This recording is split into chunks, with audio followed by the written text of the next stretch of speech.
quiero decirles que como iglesia tenemos que siempre recordar de dónde venimos, como iglesia de Cristo. Y quiero compartir con ustedes, y quisiera que presten atención, porque es importante cada domingo lo que el Señor nos habla. Y justamente decirles que antes de la Reforma, en el siglo XVI, el siglo XVII, ¿verdad? Finales del XVI, principios del XVII, había una sola iglesia, que era la iglesia apostólica, que era la iglesia que Cristo había fundado, que era la iglesia que continuaban los apóstoles. Era una sola iglesia.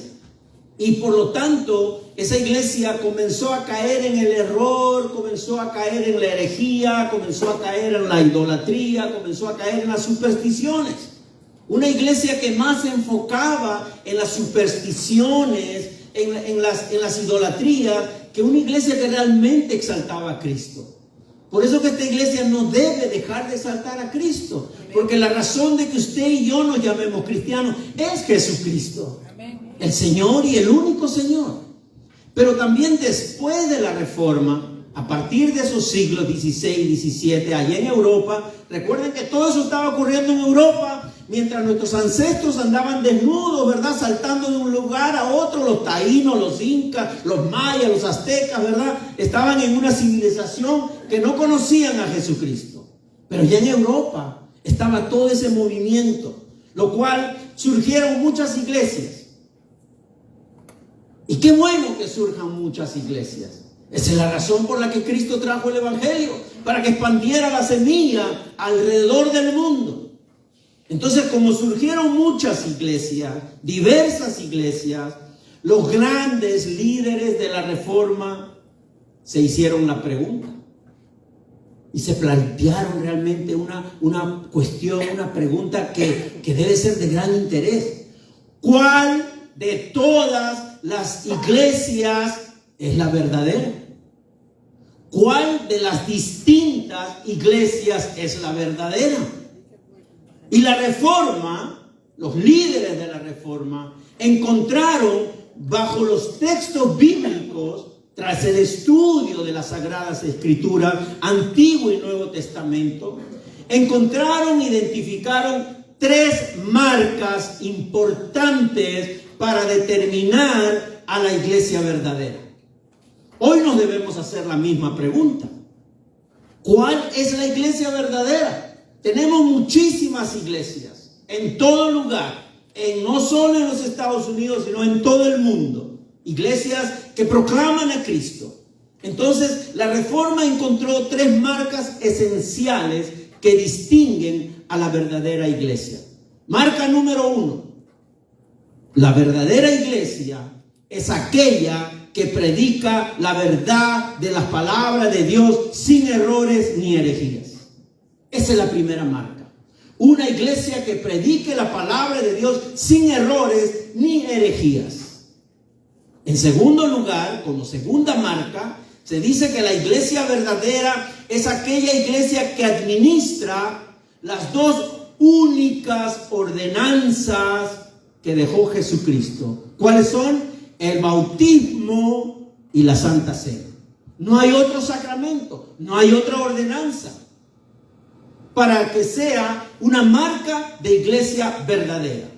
Y en tercer lugar, como tercera marca, la iglesia verdadera o la verdadera iglesia es la que ejerce la disciplina bíblica entre sus miembros para el perdón y la reconciliación. Esas 3 marcas identifican a la iglesia verdadera. Número 1, que sea una iglesia que predique la palabra de Dios sin errores ni herejías.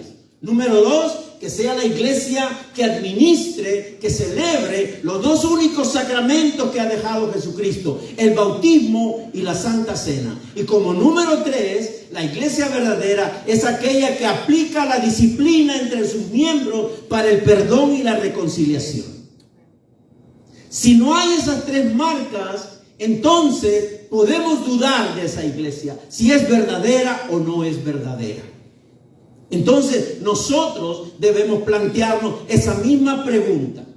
Y traigo esto, ¿saben por qué? Porque estamos a puertas de celebrar un aniversario más de esta iglesia.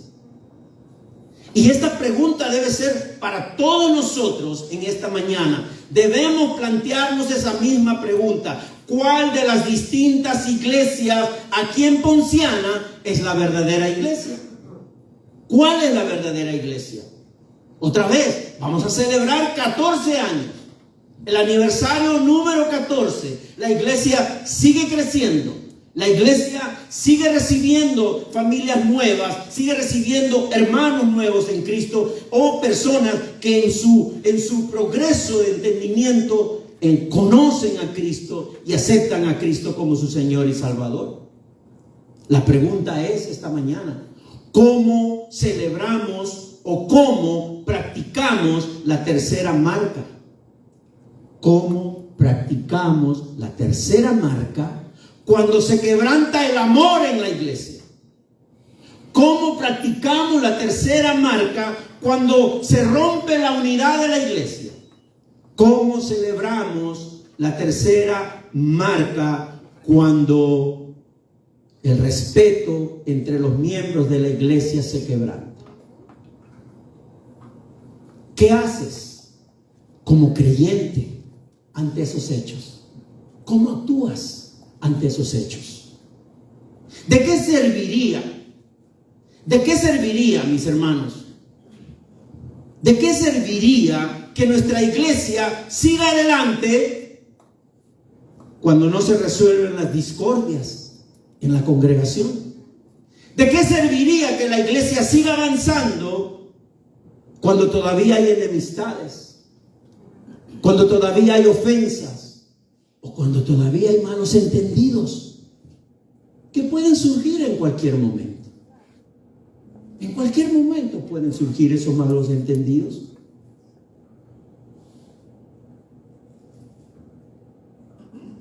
¿No sería lo mismo de lo que dice Santiago cuando dice, hermanos míos, ¿de qué le sirve a uno alegar que tiene fe si no tiene obras? Y no estamos hablando obras de dar dinero o obras de ayudar dándole un jacket o una ropa a algún necesitado. Sino, ¿de qué sirve a uno alegar que tiene fe si no tiene obras de amor? Si no tiene obras de perdón, si no tiene obras de reconciliación, si no tiene obras de unidad, si no tiene obras de respeto, ¿de qué sirve? Así también, dice Santiago, la fe por sí sola, si no tiene obras, está muerta. Por eso es necesario que esta mañana profundicemos, realmente profundicemos. ¿De qué forma debe ser tratado el pecado de un hermano contra otro? De verdad debemos profundizar en esta mañana. ¿De qué forma debe ser tratado la conducta inmoral de los hijos de Dios que violan las normas de la iglesia? Debemos realmente profundizar en esta mañana de cómo tratar las acciones que atentan contra la integridad de las personas en la iglesia. Y etcétera. Podríamos mencionar muchas otras más. Pero qué bueno que no soy yo el que tiene la respuesta. Porque soy un imperfecto como todos ustedes. Pero la palabra sí tiene una respuesta. Y a ella nos debemos todos nosotros. A la palabra nos debemos todos nosotros. ¿Cuáles son las verdaderas marcas de una iglesia verdadera? La palabra fiel, la predicación de la palabra fiel, sin errores ni herejías, los sacramentos, bautismo y santa cena, y la disciplina de la iglesia que realmente ama a Cristo. Así que, mis hermanos, Jesús tiene la respuesta. Y es en esa respuesta que vamos a avanzar el día de hoy, porque hoy hemos traído el tema, el perdón entre los cristianos. ¿Cómo hacemos para perdonarnos? Yo lo voy a hacer como me enseñó mi abuelita. Mi abuelita me dice, perdónalo, dile perdón, te perdono, pero no voy a olvidar lo que me has hecho. Y así tantas cosas más. Somos la iglesia de Cristo. Aún así imperfectos, somos la iglesia. Somos las ovejas del Señor. Realmente lo somos. Él es el único que se encarga de limpiarnos, de cuidarnos, de protegernos, de guiarnos. Déjese guiar el día de hoy. Deje que la sangre de Cristo siga limpiando su corazón.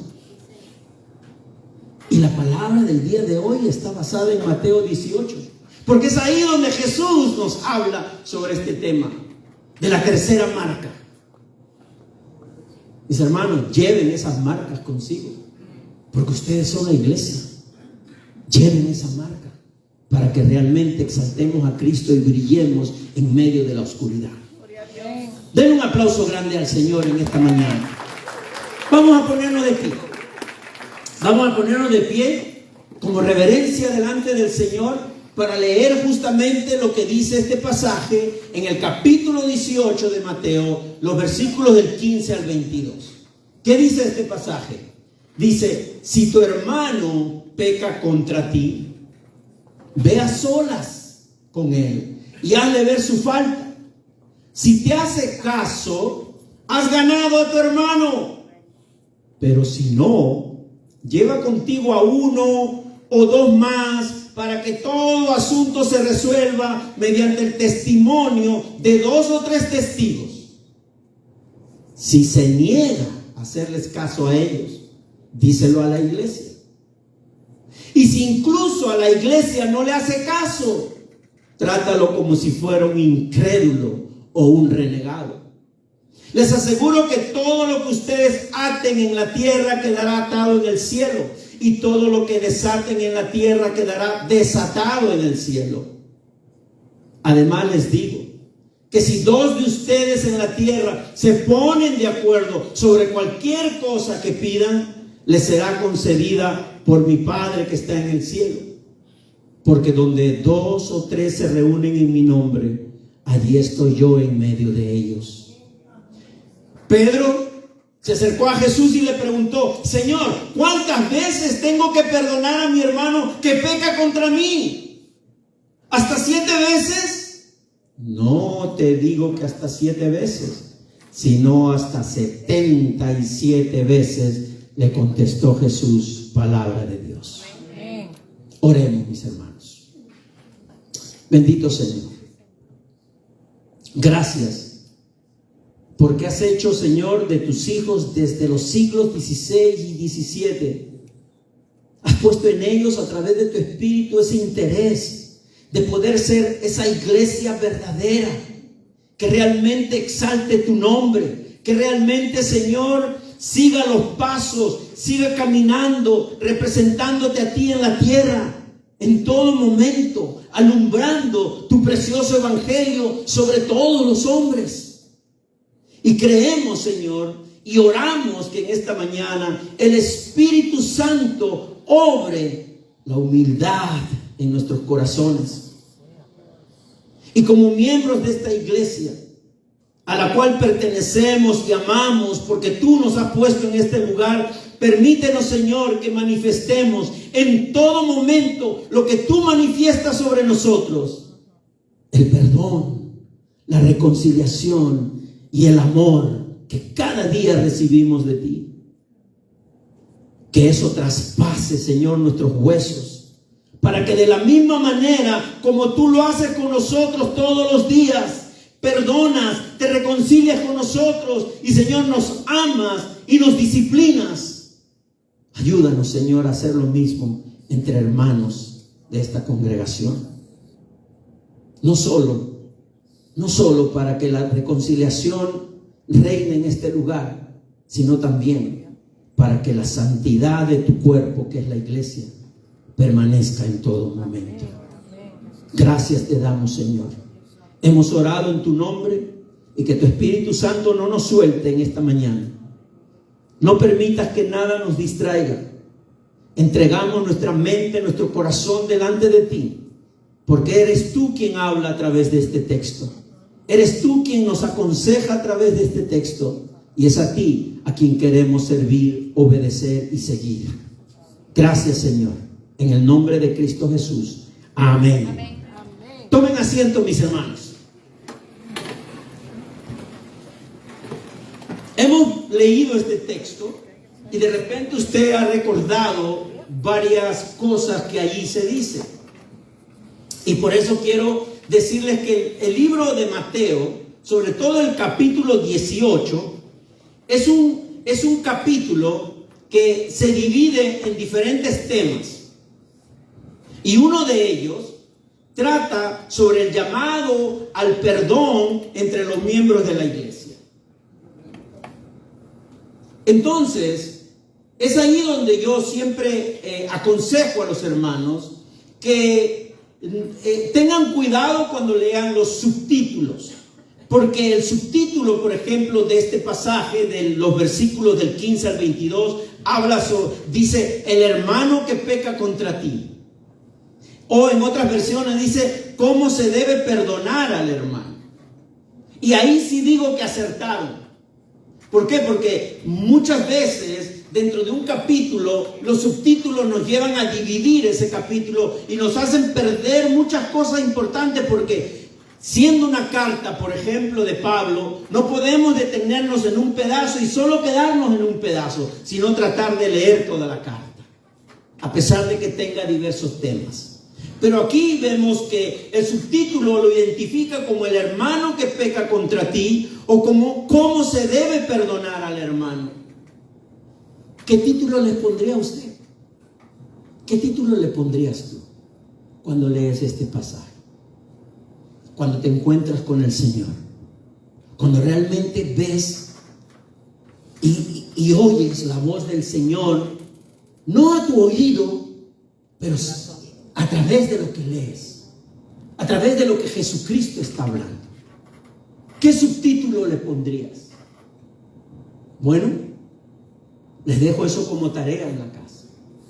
Pero aquí lo importante es que Jesús indica 4 pasos para tratar las ofensas entre hermanos cristianos. 4 pasos para tratar cualquier ofensa que pueda ocurrir en la iglesia de Jesucristo. Pero todo eso tiene un propósito, porque no es solo con el propósito individual de perdonarse entre 2 hermanos o de reconciliarse. No es únicamente ese propósito, sino también con el propósito de mantener la santidad de la iglesia. La santidad de la iglesia. Porque la santidad de la iglesia no se desarrolla únicamente con un hermano, sino que se debe desarrollar con toda la iglesia completa. Y es por eso que nosotros venimos cada domingo en oración a pedirle perdón al Señor. Y entonces en estos 4 pasos que nos da Jesucristo, que nos ofrece el Señor para tratar las ofensas entre hermanos cristianos, no solo con el propósito individual de perdonarse y de reconciliarse, sino también con el propósito de mantener la santidad de la iglesia. En general, ¿qué nos dice Jesús en este pasaje? Nos está enseñando que si después de ejercer el paso 1, o que hay que ejercer el primer paso, pero después de ejercer ese paso no ocurre la reconciliación y el perdón, se debe ejercer el paso número 2. Se debe ejercer el segundo paso. Y si aún el segundo paso no produce resultados de perdón y reconciliación, entonces se acude al tercero. Qué paciente es el Señor. ¿Cómo nos provee los pasos a seguir? Y si nada ocurre en el tercero, habrá que recurrir a la última opción que Él nos da, el cuarto paso. Si yo estoy en esa situación, le doy gracias a Dios que Él me enseña qué debo hacer. Y no me voy a quedar simplemente desamparado sin saber qué hacer. Y vamos a ver justamente lo que nos dice Jesús. Yo quisiera que usted preste mucha atención a lo que dice el versículo 15. Vamos a poner el versículo 15, mi hermano, ese que sigue allí. Dice, Si tu hermano peca contra ti, ve a solas con él y hazle ver su falta. Si te hace caso, has ganado a tu hermano. Y yo quiero leerlo en Reina Valera, porque Reina Valera dice lo siguiente. Dice, y si tu hermano peca, ve y repréndelo a solas. Si te escucha, has ganado a tu hermano. Nueva Versión Internacional dice, hazle ver su falta. Y Reina Valera dice, repréndelo. Bueno, mis hermanos, vamos a ir al paso.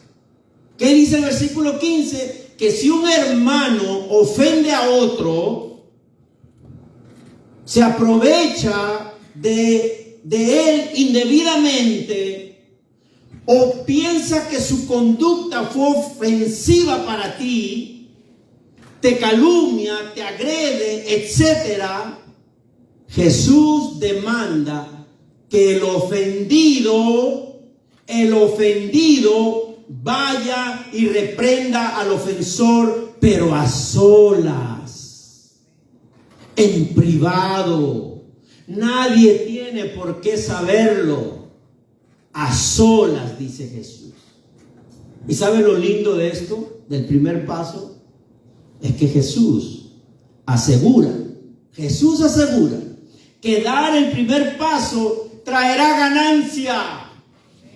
¿Y cuál es la ganancia? La reconciliación entre los hermanos y la santidad de la iglesia.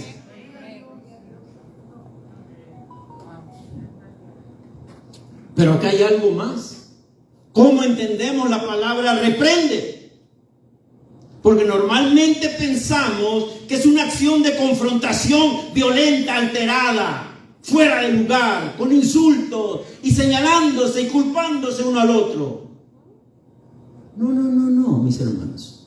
Por eso damos gracias a Dios que hay otras versiones para poder entender. Algunas son mucho más cuidadosas en cuanto al original griego. Por eso que la Nueva Versión Internacional dice, hazle ver su falta. Hazle ver su falta, que sería reprender a la persona. Hazle ver su falta.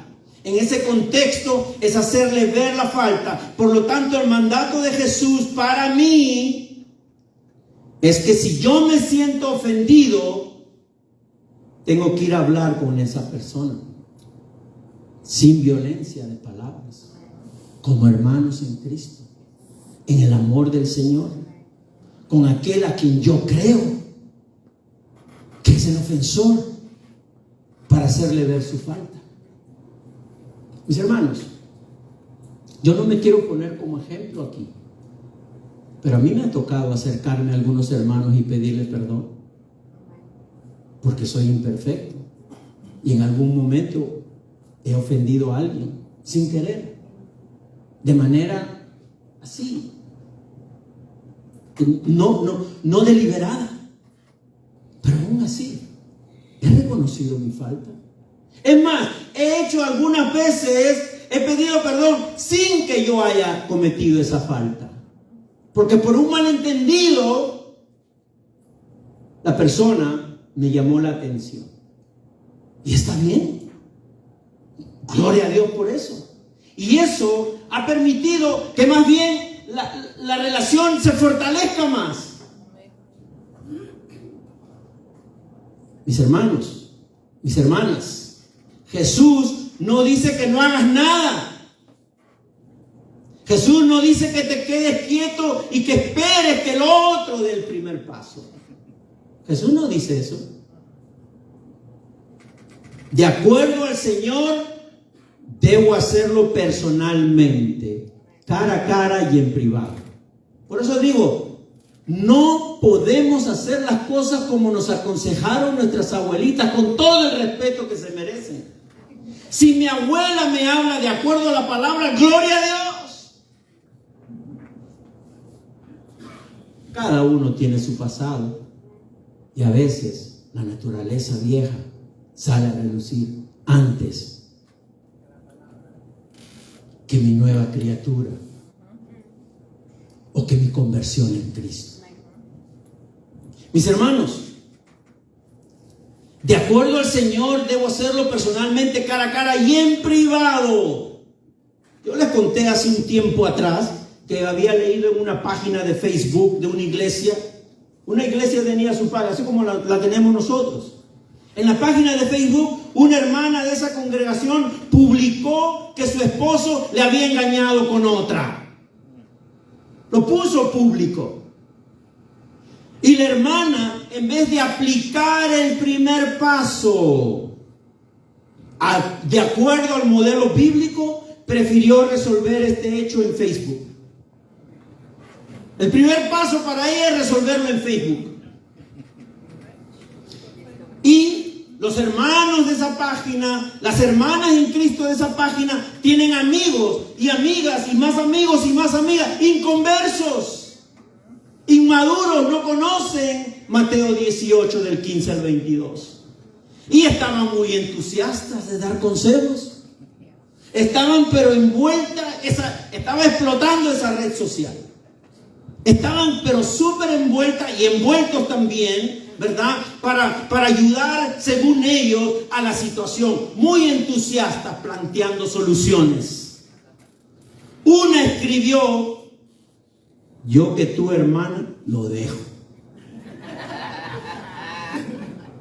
Otra escribió: yo tenía uno igual y lo llené de galletas para que aprenda.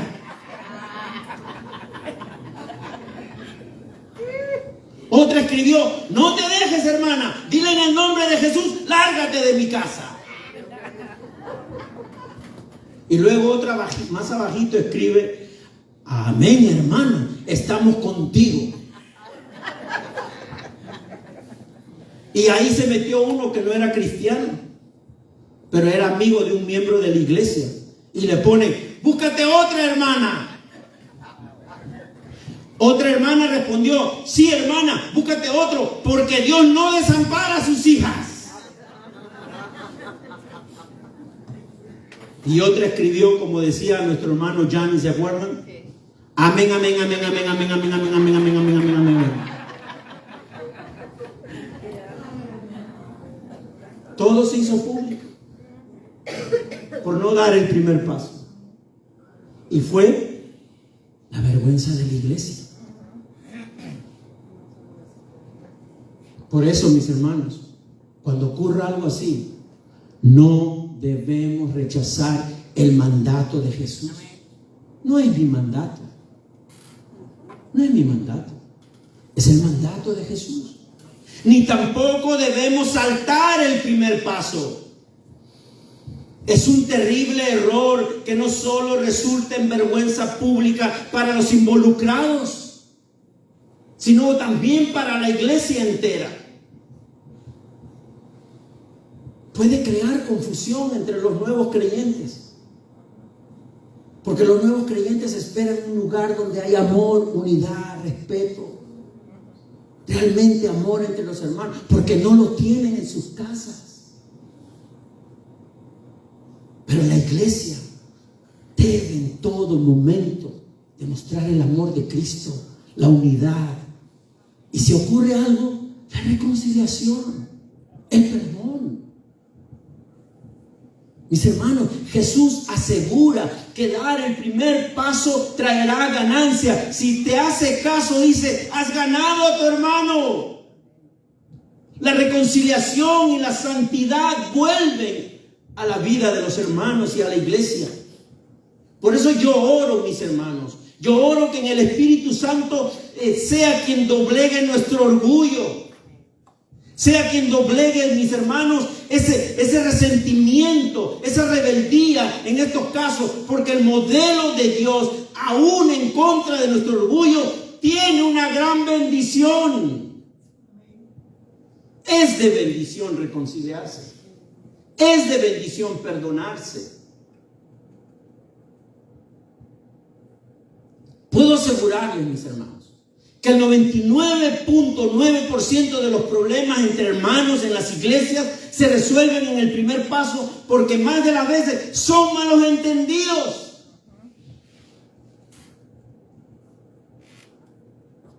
¿Qué indicaciones da Jesús si el primer paso no resuelve?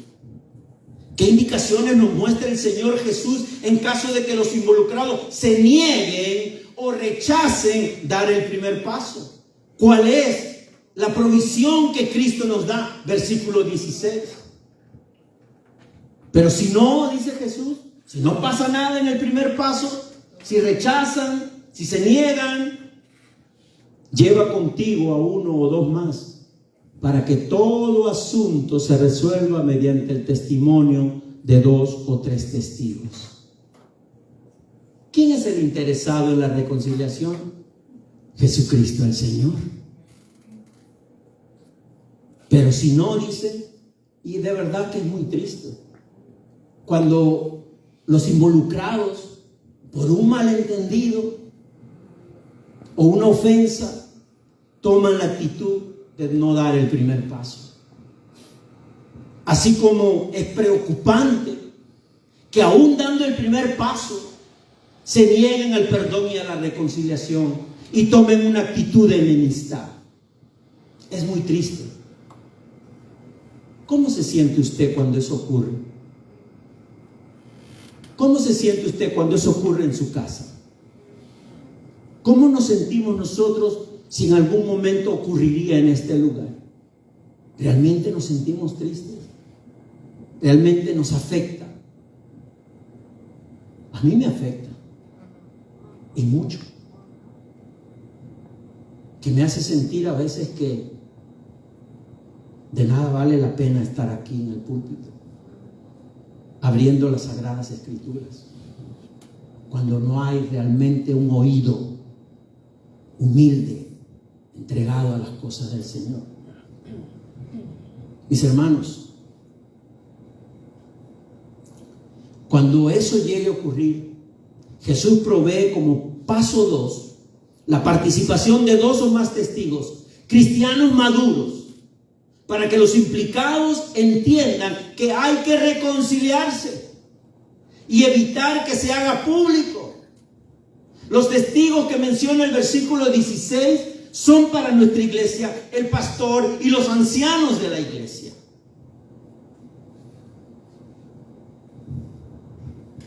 Ese es el llamado. Esa es la enseñanza de Cristo. El pastor y los ancianos de la iglesia pueden ser los testigos, deben ser los testigos, en el caso de que el primer paso no se dé. Entonces, ¿qué queremos decir con esto? Los testigos deben ser cristianos maduros, responsables de intervenir en amor, responsables de intervenir en sabiduría, en prudencia.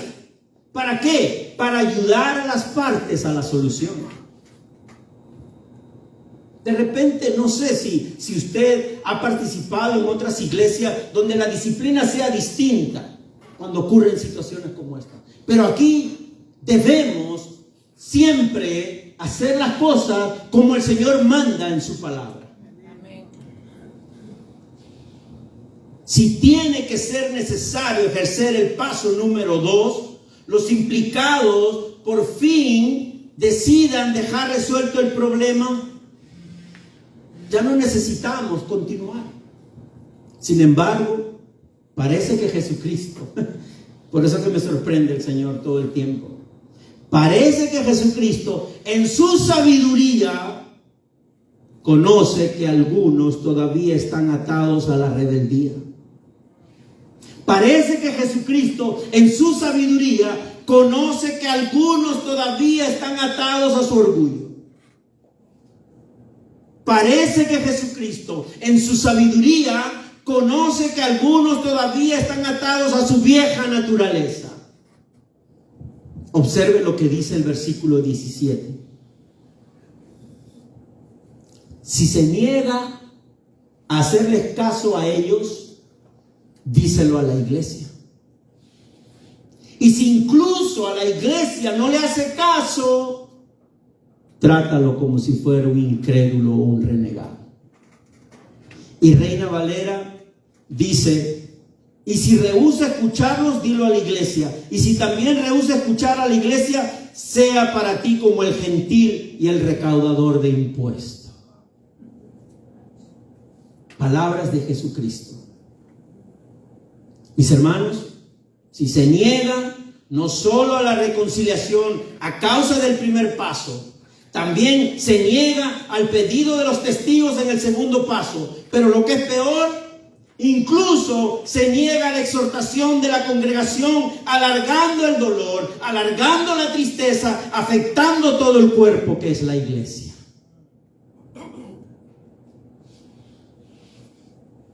El verso 17 dice: si se niega a hacerles caso a ellos, díselo a la iglesia. Mis hermanos, ¿qué indica esto? ¿Qué nos indica Jesús? ¿Qué nos enseña Jesús? Que la persona que realmente desea arreglar el problema, pero no tiene resultado, debe decírselo a la iglesia. Porque puede ocurrir que en una situación uno de ellos pide perdón y el otro no quiere arreglar el problema. Bueno, el que está dispuesto a pedir perdón tiene que venir y decirlo a la iglesia. Y Jesús ordena que se debe dar a conocer a toda la iglesia, no para que sea motivo de chisme. Ahí no habla de que sea para ese motivo. No para que sea motivo de escándalo. Decirlo a la iglesia no es para que se ponga más leña al fuego, sino con el propósito de que la iglesia se envuelva en la restauración de la relación y el fortalecimiento de la santidad de la iglesia. Mis hermanos, el paso 3 en el que estamos ahora pone de testigo a toda la iglesia, que es el cuerpo y la familia de Dios. Somos familia. El problema es que vivimos en una sociedad tan individualizada, tan individualista, que aún pensamos que en la iglesia debemos ser individualistas. This is my problem. You don't care. Get out of here. Eso no es la esencia de la iglesia. La esencia de la iglesia no es yo vivo mi vida como yo quiera y los hermanos no le importa. No, esa no es la esencia de la iglesia. Jesucristo te ha hecho una piedra más para que estés en el edificio que se va construyendo y edificando llamado iglesia.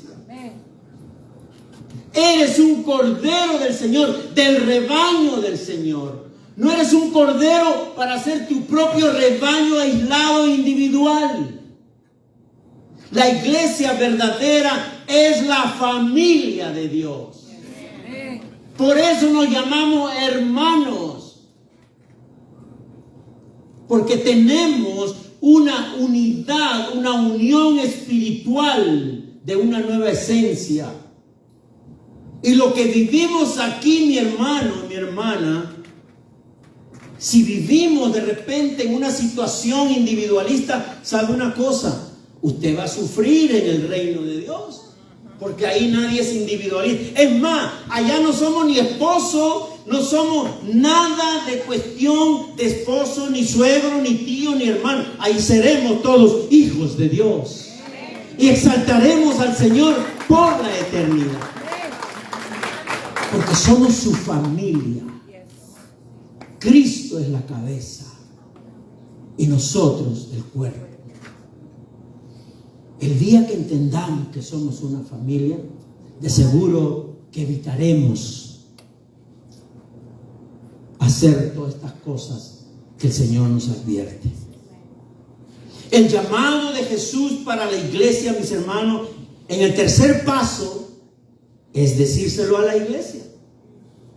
Pero no, como dije, no para chisme, ni escándalo, ni poner más leña al fuego, sino para restaurar, para envolvernos a restaurar esa situación. Por eso que el llamado de Jesús para la iglesia en esa situación es que oremos, que animemos a los que están involucrados, que los alentemos y que le ayudemos a la reconciliación, al arrepentimiento y al perdón. Hermanos, la división, la enemistad en esta familia que es el cuerpo de Cristo es es uno de mis más grandes dolores. Se los digo con toda sinceridad. Es uno de mis más grandes dolores. Porque ¿de qué sirve? ¿De qué sirve anhelar tener un templo, un edificio, si estamos desunidos, enemistados? ¿Que eso va a ocurrir en algún momento? Claro que sí. Pero tenemos la solución. Tenemos la solución. Quizás todavía los cristianos necesitamos entender qué es realmente la iglesia. ¿Cuál es la esencia de este cuerpo? ¿Y cuál es el llamado de este cuerpo llamado iglesia? Y cuando la iglesia no vive como familia de Dios, no puede esperar santidad. A veces pensamos que lo que hice yo no es el problema de los demás. Mi hermano, todos nos afectamos. Por eso me gusta cuando la hermana Magda dice, cuando alguien llora, todos lloramos. Y cuando hay alguien que está alegre, todos debemos estar alegres. Porque somos un cuerpo. Pero cuando alguien está enemistado, ¿cómo que sufrimos?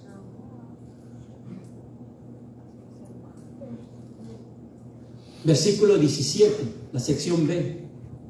No, el mismo, mi hermano. Y si incluso a la iglesia no le hace caso, trátalo como si fuera un incrédulo o un renegado. ¿Se dan cuenta? Si incluso a la iglesia no le hace caso, trátalo como si fuera un incrédulo o un renegado. En el paso 4, Jesús identifica a las personas que se niegan a reconciliarse como incrédulos, renegados, gentiles o paganos. No soy yo. Revise sus escrituras. Es Jesús quien dice, si se niegan incluso hasta ese punto, trátalos como si fueran un renegado, un gentil o un incrédulo.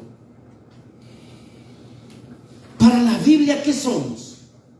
Miren lo que dice la Biblia, ¿quiénes somos? Vamos a mirar Efesios 4. Esto es lo que somos para las Sagradas Escrituras. Más bien, al vivir la verdad con amor, creceremos hasta ser en todo como aquel que es la cabeza, es decir, Cristo.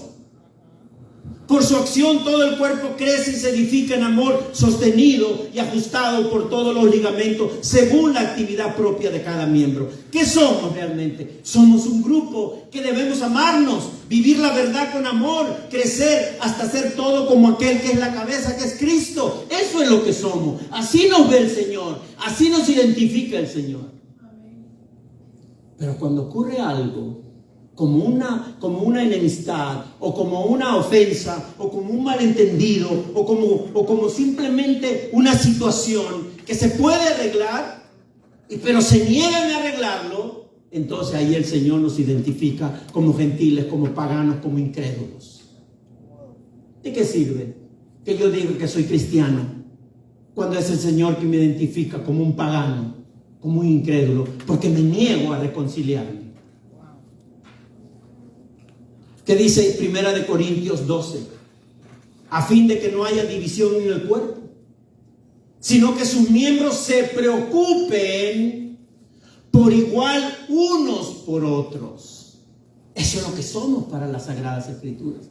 Eso es lo que somos para el Señor. Si uno de los miembros sufre, los demás comparten su sufrimiento. Y si uno de ellos recibe el honor, los demás se alegran con él.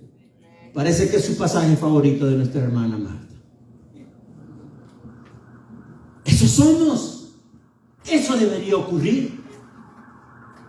Pero examinemos nuestros corazones esta mañana. Examinemos nuestros corazones. ¿Qué somos? ¿Qué somos realmente? Observemos que en este pasaje, en este versículo 17, hay dos puntos muy serios que implican llegar al cuarto paso. Primero, si no oye las reprensiones de la iglesia, es tratar con un incrédulo, con un pagano, con un renegado, con un gentil, como alguien que no tiene temor de Dios. Eso es. Los paganos no tienen temor de Dios. Los incrédulos no tienen temor de Dios. Los gentiles no tenían temor de Dios, algunos sí, hasta que conocieron a Cristo. El cuerpo de Cristo está compuesto de pecadores, incluyéndome a mí. Pero no he terminado. De pecadores redimidos por la sangre de Cristo. Pecadores redimidos por la sangre de Cristo, a quien nos debe doler caer en pecado contra el hermano, ya sea de pensamiento, ya sea de acción o ya sea de omisión. Pudiendo hacer lo bueno, no lo hice. ¿Y cuál es el segundo punto serio de lo que nos habla Jesús en el versículo 17? Es la necesidad de comulgar al hermano, de decirle: hasta aquí llegaste, porque no se hizo nada en el primer paso, se negó al segundo, se negó al tercero. Y Jesús nos indica lo que debe hacer la iglesia cuando ocurre una situación como esa. Mis hermanos, esto es serio. Esto no lo podemos pasar así simplemente. Ay, ese versículo como que no me gusta, vamos a cambiar otro. No. Mis hermanos, el segundo punto de este versículo 17 es serio, pues es la necesidad de excomulgar. Jesús ordena la expulsión como cuarto paso, porque Él, Jesucristo, no tolera el pecado que no es perdonado, que no es reconciliado. Jesucristo no tolera la división en la iglesia. Jesucristo no tolera la enemistad pública entre hermanos que afecta la santidad de su cuerpo. Si usted lee lo del Antiguo Testamento, Moisés, Dios le dijo a Moisés: vete, lleva al pueblo. Lleva al pueblo. Pueblo rebelde, un pueblo idólatra, un pueblo que no le importaba exaltar a Jehová. Llévatelo. Vete con ellos. ¿Y qué le dice Moisés? Pero si tú no vas conmigo, yo no voy a ninguna parte. Si tú no vas con nosotros. Por eso digo, ¿de qué sirve? ¿De qué sirve ser iglesia cuando el Señor no va con nosotros? Terminamos siendo un club social. Mis hermanos, esta iglesia es compuesta de personas imperfectas. Eso lo sabemos clarito. Ustedes lo pueden ver cada vez que me ven a mí, un imperfecto. Eso lo vemos clarito. Pero personas imperfectas, que aún siendo así, tenemos la responsabilidad de vivir en amor, de vivir en respeto, de vivir en unidad bajo el modelo y mandato de Cristo.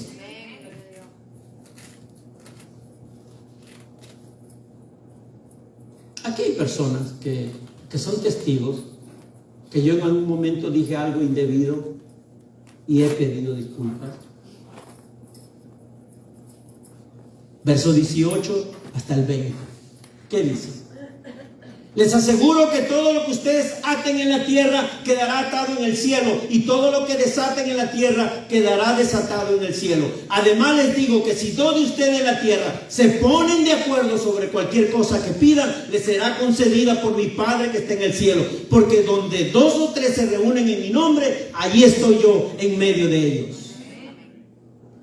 Esto no está desconectado del perdón, de la reconciliación, de la disciplina entre los miembros de la iglesia. Esto es parte de eso. Si en algún momento pensamos que atar y desatar tiene que ver con otras cosas, si en algún momento pensamos que si dos o más se reúnen en el nombre de Jesús, en otro sentido, no perdamos el contexto de este pasaje.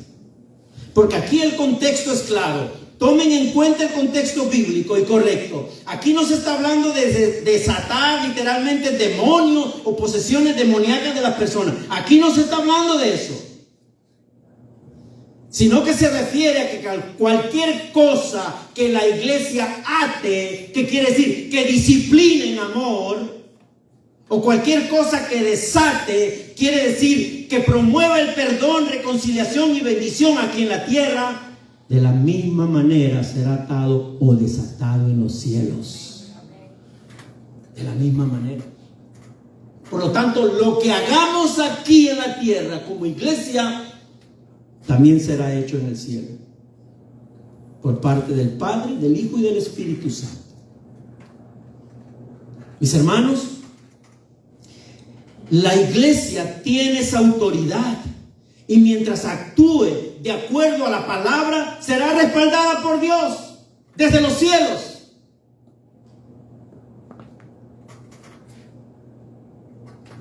Mientras los involucrados en hechos como los que hemos mencionado se nieguen a iniciar la reconciliación o el arrepentimiento, quedarán atados a su rebeldía y desobediencia de la palabra.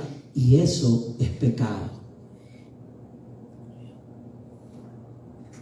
Pero aquel que busca la reconciliación de su hermano, pero aquel que busca, inicia el perdón en amor, quedará desatado. Desatado tanto en la tierra como en el cielo. Libre de pecado de división, libre de pecado de resentimiento, libre de pecado de enemistad. ¿Qué dicen los siguientes pasajes? En cuanto a esa conexión, lo que ocurre en la iglesia ocurre en los cielos. Lo que se haga en la iglesia se hace en los cielos. Lo que impacta en la iglesia impacta en los cielos. Que dice Mateo 6:14, porque si perdonan a otros sus ofensas, también los perdonará a ustedes su Padre Celestial. Lo que ocurre en la tierra ocurre en el cielo. ¿Qué dice el otro pasaje, mi hermano? Marcos 11:26. Porque si vosotros no perdonáis, tampoco vuestro Padre que está en los cielos os perdonará vuestras ofensas. ¡Ay, mamá! Y todos los días ofendo al Señor. Todos los días ofendo al Señor. Y si no perdono a mi hermano, el Señor tampoco perdonará mis ofensas. Mis hermanos, Lucas 6:37. No juzguen y no se les juzgará. No condenen y no se les condenará. Perdonen y se les perdonará. Mateo 6:12. Perdónanos nuestras deudas, dice parte de nuestra oración el Padre nuestro. Perdona nuestras deudas como nosotros también hemos perdonado a nuestros deudores. Serious? Truly? ¿De verdad? De verdad que yo le pido al Señor, perdóname, Señor, así como yo perdono a los que me ofenden. ¿Verdad? Versículos 19 y 20.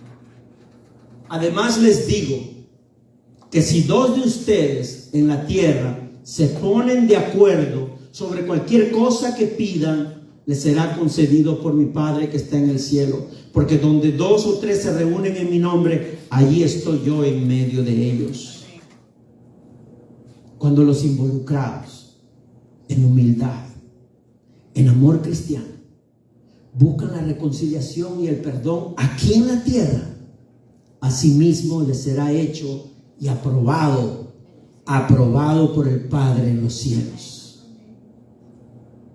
Así deben actuar, mis hermanos, los hijos de Dios, en todo tiempo. Por más difícil que sea la situación, por más dolor que nos haya causado, por más tristeza que nos haya causado, el dolor será mayor, la tristeza será mayor, el sufrimiento será mayor si no seguimos los consejos de nuestro Señor. En caso de faltas, en caso de ofensa, de malos entendidos, tanto los involucrados como los de la iglesia, los ancianos de la iglesia, debemos buscar hacer las cosas como el Señor manda. En todo momento. Estamos a puertas de celebrar el aniversario de la iglesia. Una iglesia santa, aún con hermanos y hermanas, con pastor imperfecto, pero una iglesia santa. ¿Por qué? Porque todo el tiempo buscamos el perdón del Señor. Y su sangre nos limpia. Por eso dice que el que confiesa sus pecados, Dios es bueno para perdonarlo y limpiarlos de toda maldad. Pero ahora, la confesión no puede ser sin una reconciliación. Mis hermanos, ¿y sabe lo lindo de todo esto?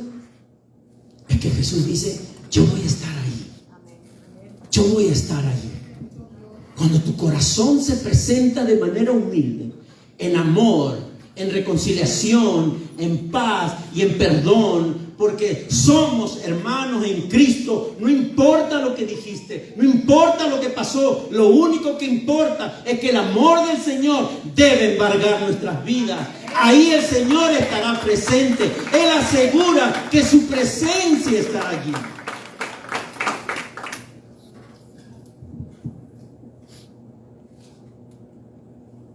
El Espíritu de Dios estará en todo el proceso.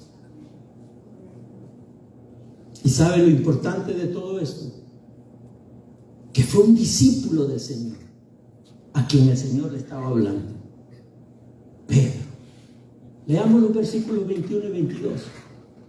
Pedro se acercó. Pedro estaba preocupado porque él había ofendido no solamente a otro hermano, sino que había ofendido al Señor mismo. Y Pedro se acerca a Jesús y le pregunta, Señor, ¿cuántas veces tengo que perdonar a mi hermano que peca contra mí? Pedro no era tonto. Pedro era el desobediente. Pedro era el ofensor. Pero él lo hace como en tercera persona, o él lo hace siempre tratando de tener cuidado de excusarse, de que el Señor no lo vea como culpable. Y él dice, ¿cuántas veces tengo que perdonar a mi hermano que peca contra mí? Dice, hasta 7 veces, le dice, porque esa es la ley. Esa es la ley del judaísmo. Esa es la ley que yo he aprendido desde chiquito. Hasta 7 veces nada más. Y ya van 6. Ya después de la 7ª, no, yo le doy un puño. ¿Qué le dice Jesús? ¿Qué le responde Jesús? No, Pedro, estás equivocado. Tú ya no vives por la ley, vives por la gracia. Y ahora, como vives por la gracia y que por gracia eres escogido y elegido por Dios, tienes que perdonar hasta 77 veces 7. Ni agarren calculadora, porque tampoco es ese número. Es una hipérbole únicamente para decir que toda la vida tenemos que perdonar, porque toda la vida hasta que Cristo vuelva, Él nos perdona y seguirá perdonándonos si venimos con un corazón arrepentido, humilde, desechando nuestro orgullo, nuestra rebeldía y venimos al Señor. Voy a concluir, mis hermanos,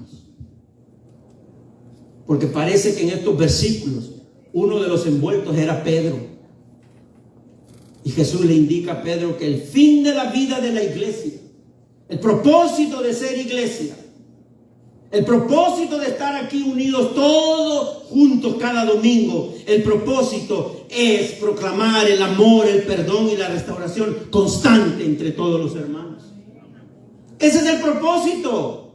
No se sorprenda cuando hay un conflicto en la iglesia, pero tampoco se sorprenda cuando en el amor del Señor esos hermanos se perdonan.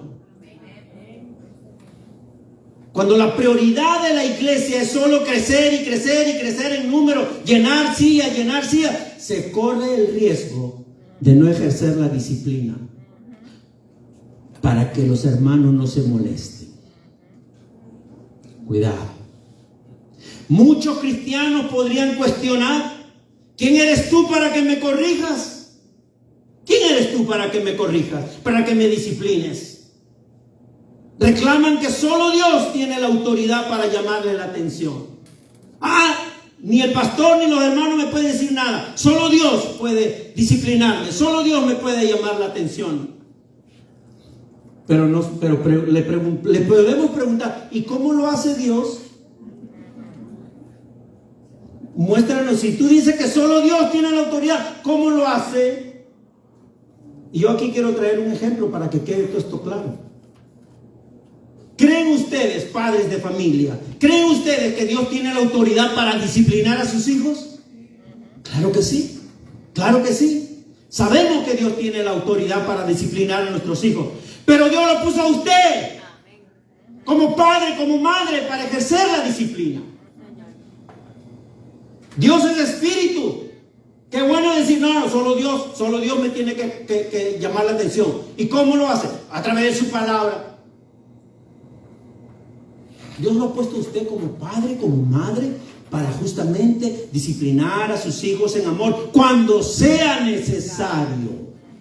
Cuando sea necesario. Mis hermanos, de la misma manera, sabemos que Dios tiene la autoridad para disciplinarnos en cualquier momento, pero Dios puso al pastor, Dios puso a los ancianos en la iglesia para ejercer la disciplina al modelo bíblico, cuando sea necesario, equipados por el Espíritu Santo, en amor, en prudencia y en todo momento en sabiduría. Dios y su palabra son la norma para la disciplina de esta iglesia. A mí no me importan las otras iglesias. It doesn't matter for me. It's not my problem. Pero en esta iglesia siempre se va a hacer las cosas como Dios manda. Como Dios manda.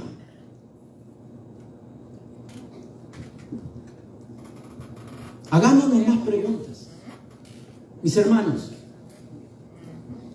si no amas la novia que es la iglesia, no amarás al novio que es Cristo.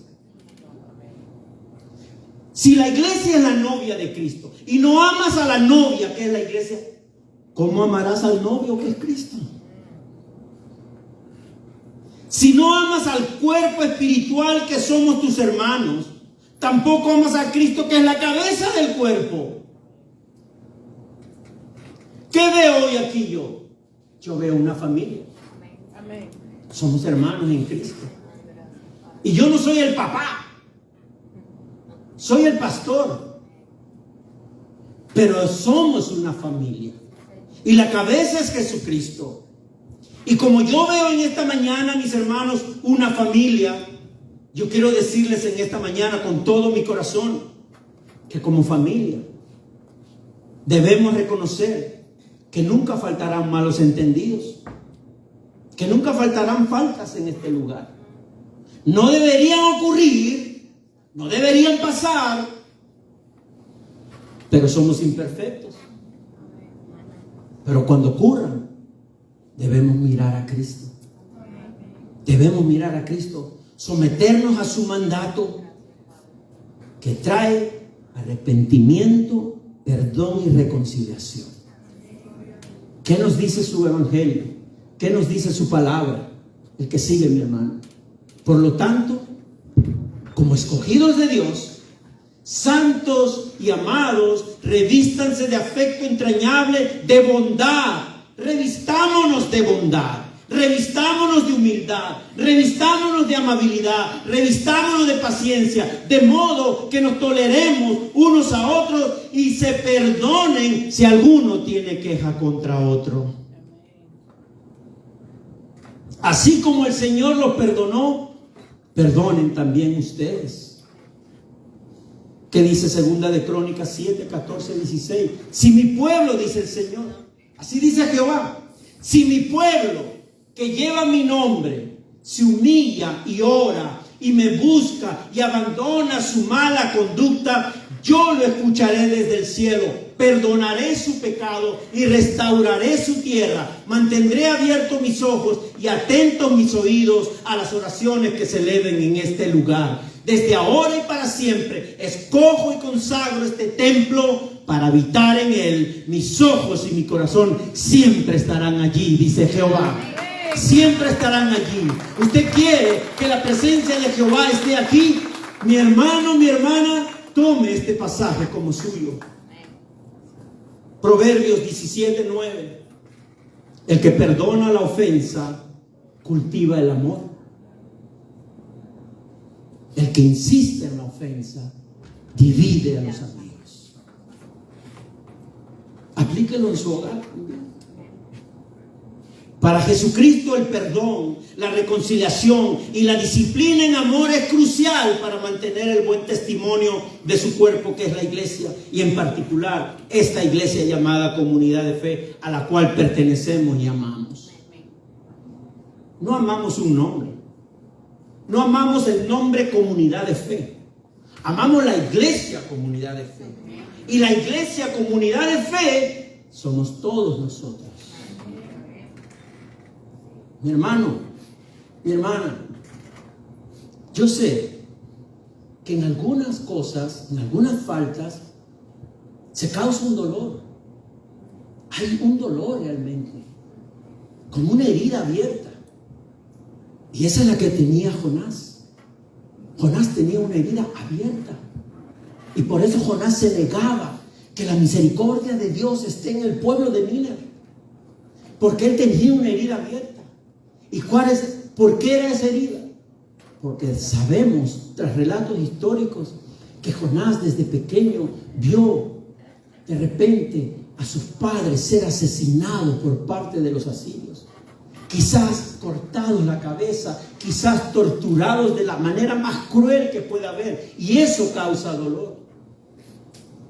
Pero el Señor quiere restaurar el dolor de cualquier persona en esta mañana. Así que, mis hermanos, no permitamos que la rebeldía, el orgullo o la mentira del diablo encuentre disciplina directa por parte del mismo Dios. No es necesario llegar a hacer público las ofensas entre nosotros. Eso puede causar vergüenza tanto al ofensor como a la iglesia. Mis hermanos, yo no sé si el Señor nos ha hablado, pero lo único que sé es que el Señor no va a permitir que su iglesia sea manchada por negarse, por rebeldías, por orgullos o por heridas que Él mismo quiere sanar. Cuando ocurra algo así, dé el primer paso, hermano. Dé el primer paso. Oremos y pongamos la primera alabanza, mi hermano, que el Señor está obrando mientras oramos, por favor. Pongámoslo como fondo. Oremos todos juntos.